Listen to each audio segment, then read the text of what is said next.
Hello বন্ধুরা, সব কেমন আছো? সব বন্ধুদের গুড মর্নিং। আর আমি দেখো সকালবেলায় চলে এসেছি চান টান করে এই ঘরেতে। আর কি হচ্ছে বলো তো, সকাল থেকে খুব বৃষ্টি হচ্ছে। আর আমি দেখো হাতে পরেছি একটু মেহেন্দি, তো রাত্রিবেলা মেহেন্দিটা পরেছিলাম আর এখনও অবধি ঠিক ভালো রঙটা ওঠেনি। তো কী বলো তো, যত বেশি থাকে ততক্ষণ গাঢ় রঙটা বেশি ভালো ওঠে, তো আরও ভালোই গাঢ় রঙটা উঠবে।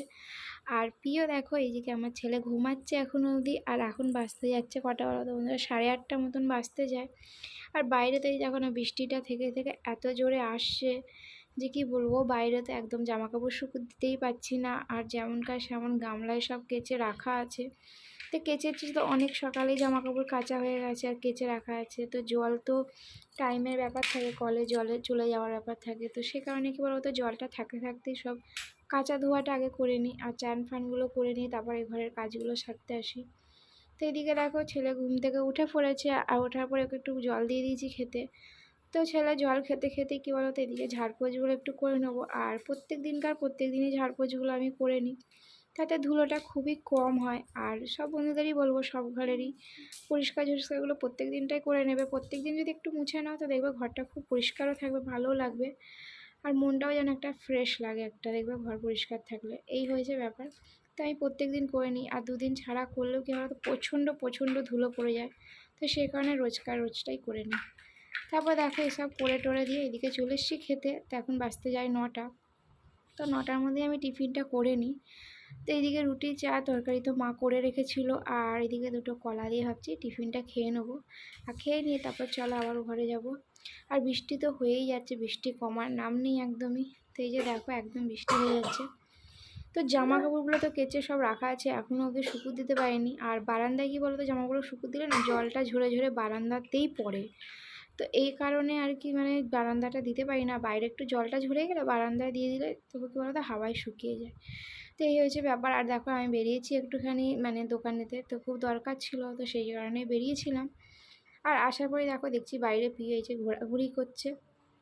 তো মা তো চানটা করিয়ে দিয়েছিল আর করানোর পরেই, আর এদিকে আমি আস্তে আস্তে দেখি মা চান করিয়ে দিয়েছে। আর এদিকে দেখো প্রিয় কি দেখছে বলো তো, এখানে সিঁড়িতে বেড়ালটা বসে আছে, সেই কারণে এখানে এতটা উত্তেজিত হয়ে আছে।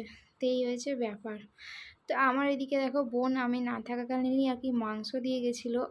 আর তারপরে এটা কি রান্না করেছে দেখি, এটাতেও একটা কি দিয়েছে। তো মাংস দিয়ে গেছিলো এটাতে, আর এটাতে দেখছি এই যে তড়কা দিয়ে গেছে। তো তড়কা বানিয়েছিল, তড়কা রান্না করা দিয়েছে আর মাংসটা কাঁচা দিয়েছিল। তো ফাইনালি দেখো আমি ঘরে চলে এসেছি প্রিয়কে নিয়ে। আর ছেলেকে এদিকে খাইয়ে দেবো, দুপুরের খাবারটা খাইয়ে দেবো। খাইয়ে দিয়ে নিয়ে তারপর ওকে ঘুম পাড়াতে হবে। তো খাওয়াতেই 1:30-1টা বেজে যায়। যত তাড়াতাড়ি খাওয়াতে বসি না কেন, 1 ঘন্টা মতন ওর পেছনে পুরো খাওয়াতে সময় আমার চলে যায়। তো খাওয়া দাওয়া শেষে দেখো সব এঁটোগুলো বাইরে ভাবছি ফেলে আসবো।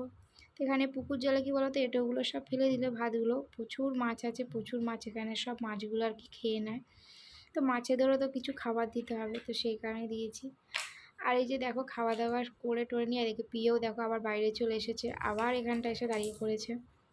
তো চলো প্রিয়কে ঘুম পাড়িয়ে দেবো। আর আমাদের কুমড়ো গাছটা দেখো কতটা বড় হয়েছে। তো এই প্রথম এরম টালির চালে আর কি আমরা কুমড়ো গাছটা তুলছি।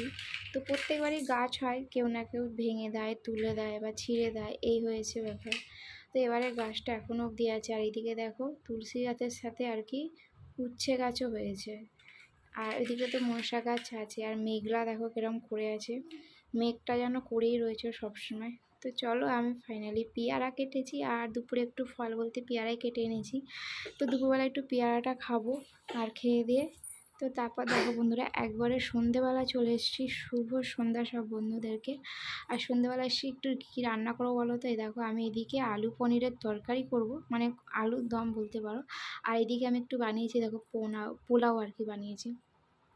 তো পোলাও দিয়ে আলু পনিরের তরকারি করব, আর ওটা দিয়েই খাওয়া হবে আজকে রাত্রিরে। তো চলো বন্ধুরা ব্লগটা বেশি বড় করবো না, আশা করছি সব বন্ধুদের ভালো লেগেছে। আর ভালো লেগে থাকলে অবশ্যই কিন্তু একটা, যে বন্ধুরা আমার ব্লগে নতুন আছে তারা কিন্তু অবশ্যই একটা সাবস্ক্রাইব করে দিও। আর এইদিকে এখন চিকেন আছে, দই চিকেন আর কি। তো দই চিকেনটা বোন দিয়ে গেছিলো। আর কি বলো তো, দই চিকেন দিয়ে আর কি একটু পোলাওটা খেলাম, আর তার সাথে আলু পনিরের তরকারিও করেছিলাম। তো চলো বন্ধুরা এখানেই ব্লগটা শেষ করলাম, আশা করছি সব বন্ধুদের ভালো লেগেছে।